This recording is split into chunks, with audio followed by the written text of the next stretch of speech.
Minnesota outshot Wisconsin 32-19, but at the end of the day, shots up on the scoreboard mean absolutely nothing. It's only the final score, and that goes the way of the Badgers 2-1. Let's show you how it went down midway through the first. Brad Navin causes the offensive zone turnover. Mark Zengerle to Sean Little.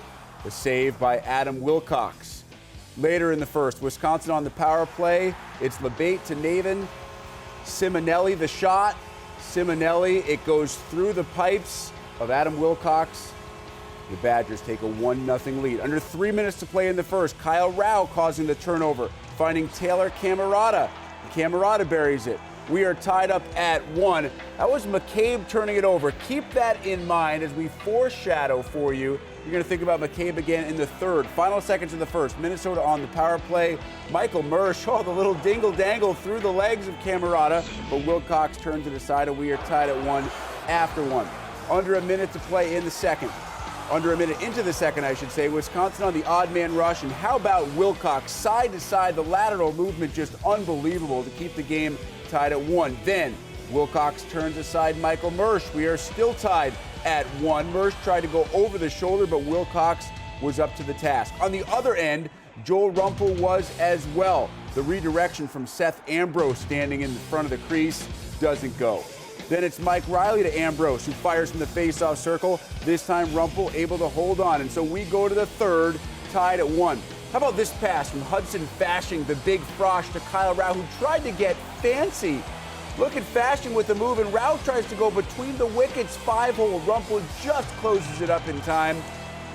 Stop me if you've heard this before. We remain tied at 1. Mike Riley beats Rumpel, but he cannot beat the plumbing off the goaltender's best friend. Under 8 minutes to play in the third, Nick Kurdilis hits him hard. We are tied at 1. All sorts of leather, vulcanized rubber, and human beings going from side to side, and it is Jake McCabe who turned it over in the first, turns things his team's way in the third.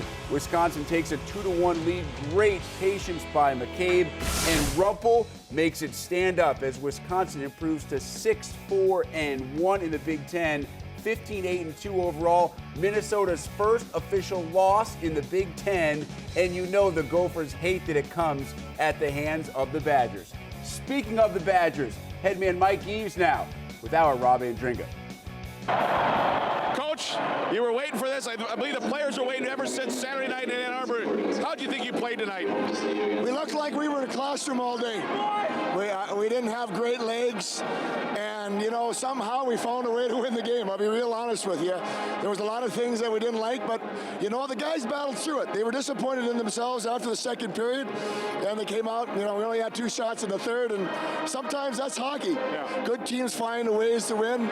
Minnesota skated very well, and we just hung in there and finally got a way to win.